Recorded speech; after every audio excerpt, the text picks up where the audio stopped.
Present ಜನ್ರೇಷನಲ್ಲಿ ತುಂಬ ಜನ ತುಂಬ ಇನ್ಫೆಕ್ಷನ್ಸ್ ಅಂತ ಫೇಸ್ ಮಾಡ್ತಾ ಇರೋದು, ಯಾವಾಗಲೂ ಹೊಟ್ಟೆ ನೋವು ಅನ್ನೋದು, ಇಲ್ಲ ಪೀರಿಯಡ್ಸ್ ಟೈಮಲ್ಲಿ ತುಂಬ ಹೊಟ್ಟೆ ನೋವು ಅಂತ ಹೇಳೋದು.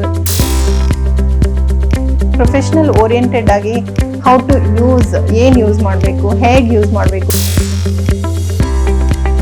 And we all know that cloth ಏನು ಅಷ್ಟು ಹೈಜೀನ್ ಅಲ್ಲ, ಬಿಕಾಸ್ ಅದು ವಾಶ್ ಮಾಡೋದಿಲ್ಲ ಸರಿಯಾಗಿ, ಇಲ್ಲ ವಾಶ್ ಮಾಡಿದ್ರು ರಿಪೀಟೆಡ್ ಆಗಿ ಸೇಮ್ ಥಿಂಗ್ಸ್ ಯೂಸ್ ಮಾಡೋದು, ಅದರಿಂದ ಇನ್ಫೆಕ್ಷನ್ ಸ್ಪ್ರೆಡ್ ಆಗೋದು.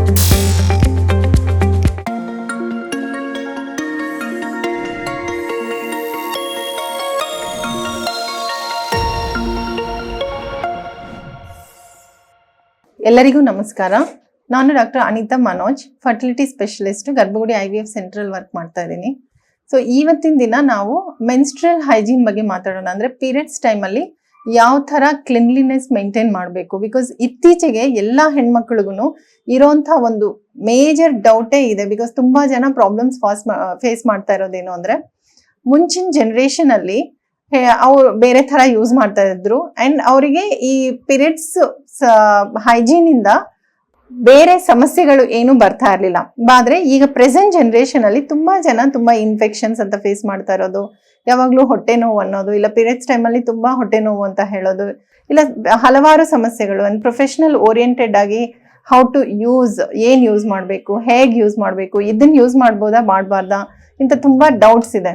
ಸೊ ಇವತ್ತಿನ ದಿನ ಏನು ಅದ್ರ ಬಗ್ಗೆ ಮೆನ್ಸ್ಟ್ರಲ್ ಹೈಜೀನ್ ಬಗ್ಗೆ ನೋಡೋಣ. ಸೊ ಎಲ್ಲರಿಗೂ ಗೊತ್ತು ಮುಂಚಿನ ಕಾಲದಲ್ಲಿ ಕ್ಲೋತ್ ಯೂಸ್ ಮಾಡ್ತಾ ಇದ್ರು ಅಂತ. And we all know that cloth ಏನು ಅಷ್ಟು ಹೈಜೀನ್ ಅಲ್ಲ, ಬಿಕಾಸ್ ಅದು ವಾಶ್ ಮಾಡೋದಿಲ್ಲ ಸರಿಯಾಗಿ, ಇಲ್ಲ ವಾಶ್ ಮಾಡಿದ್ರು ರಿಪೀಟೆಡ್ ಆಗಿ ಸೇಮ್ ಥಿಂಗ್ಸ್ ಯೂಸ್ ಮಾಡೋದು, ಅದರಿಂದ ಇನ್ಫೆಕ್ಷನ್ ಸ್ಪ್ರೆಡ್ ಆಗೋದು. ಆ ಇನ್ಫೆಕ್ಷನ್ಸು ಅಪ್ಪರ್ ರಿಪ್ರೊಡಕ್ಟಿವ್ ಟ್ರ್ಯಾಕ್ಗೆ ಸ್ಪ್ರೆಡ್ ಆಗೋದು, ಅಂದರೆ ಗರ್ಭಕೋಶಕ್ಕೆ, ಗರ್ಭನಾಳಗಳಿಗೆಲ್ಲ ಸ್ಪ್ರೆಡ್ ಆಗಿ ಇನ್ಫೆಕ್ಷನ್ಸ್ ಆಗಿ ಟ್ಯೂಬಲ್ ಬ್ಲಾಕ್ ಆಗಿ, ಸೊ ಅವುಗಳಿಂದ ಮಕ್ಕಳಾಗೋ ಸಮಸ್ಯೆಗಳು, ಮಕ್ಕಳು ಆಗದೆ ಇರೋಂತಹ ಸಮಸ್ಯೆಗಳು ಬರೋದು, ಇದೆಲ್ಲ ಆಗ್ತಾ ಇತ್ತು. ಮತ್ತೆ ಈಗ ಅದ್ರ ನಂತರ ಸ್ಯಾನಿಟರಿ ನ್ಯಾಪ್ಕಿನ್ಸ್ ಅಂತ ಬಂದಿದೆ, sanitary pads or napkins. So ಇವನು ಸೇಫ್ ಆಗಿ ಯೂಸ್ ಮಾಡ್ಬೋದು. ಬಟ್ ಈಗ ಒಂದು ಎನ್ವಿರಾನ್ಮೆಂಟಲ್ ಓರಿಯೆಂಟೇಷನ್ ಆಗಿ, ಅಂದ್ರೆ ಅದರಲ್ಲಿ ಪ್ಲಾಸ್ಟಿಕ್ ಪೇಪರ್ ಯೂಸ್ ಮಾಡೋದ್ರಿಂದ we are polluting the environment ಅಂತ ಒಂದು ಸರ್ಕ್ಯುಲೇಟ್ ಆಗ್ತದೆ. ಸೊ ಅದಕ್ಕೋಸ್ಕರ they are going towards tampons or menstrual cups. So menstrual cups use ಮಾಡ್ಬೋದಾ, ಟ್ಯಾಂಪೂನ್ಸ್ ಯೂಸ್ ಮಾಡ್ಬೋದಾ ಅಂತ. Yes, you can use.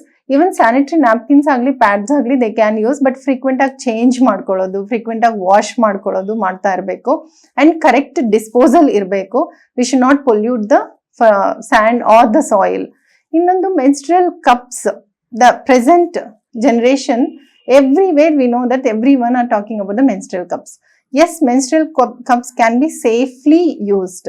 ಅವುಗಳಿಂದ ಏನು ತೊಂದರೆ ಏನೂ ಆಗಲ್ಲ. And they are made of silicon or rubber. ಅವು ಇನರ್ಟ್ ಮೆಟೀರಿಯಲ್. ಸೊ ಅವು ಯೂಸ್ ಮಾಡೋದ್ರಿಂದ ಇನ್ಫೆಕ್ಷನ್ಸ್ ಆಗಲಿ, ಇಲ್ಲ ಅವುಗಳಿಂದ ಯೂಸ್ ಮಾಡ್ತಾ ಮಾಡ್ತಾ ಕ್ಯಾನ್ಸರ್ಸ್ ಆಗಿ ಬರ್ಬೋದು. ಇಂಥದ್ದೆಲ್ಲ ತುಂಬಾ ಫಿಯರ್ಸ್ ಇದೆ ಎಲ್ಲರಲ್ಲೂ, ಅಂಥದ್ದೇನೂ ಇಲ್ಲ. ಸೊ ಡಿಫ್ರೆಂಟ್ ಸೈಜಸ್ ಇದೆ ಮೆನ್ಸ್ಟ್ರಲ್ ಕಪ್ಸ್ ಅಲ್ಲಿ, small, medium, large. They can try and according to this thing size ಅನ್ನ ಚೂಸ್ ಮಾಡಿಕೊಂಡು ದೇ ಕ್ಯಾನ್ ಯೂಸ್. ಸೊ ಅವುಗಳಿಂದ ಬೇರೆ ಏನು ಹೆಲ್ತ್ ಹಜಾರ್ಡಸ್ ಸಮಸ್ಯೆಗಳೇನು ಮುಂದಕ್ಕೆ ಹೋಗಲ್ಲ. ಮತ್ತೆ ಅದನ್ನು ಫ್ರೀಕ್ವೆಂಟ್ ಆಗಿ ಚೇಂಜ್ ಮಾಡ್ಕೋತಾ ಇರಬೇಕು.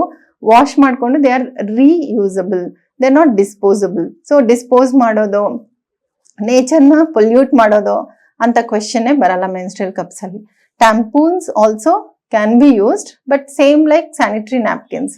ಮತ್ತೆ ಡಿಸ್ಪೋಸಲ್ ಸಮಸ್ಯೆ, ಪೊಲ್ಯೂಷನ್ ಸಮಸ್ಯೆ ಇಂಥದೆಲ್ಲ ಇರೋದ್ರಿಂದ ಪ್ರೆಸೆಂಟ್ ಜನರೇಷನ್ ಅಲ್ಲಿ everyone are moving towards menstrual cups and menstrual hygiene is also very important. Thank you. ಎಲ್ಲರಿಗೂ ನಮಸ್ಕಾರ.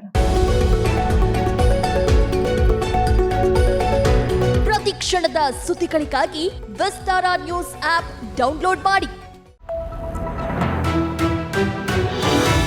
ವಿಸ್ತಾರ ನ್ಯೂಸ್, ನಿಖರ ಜನಪರ.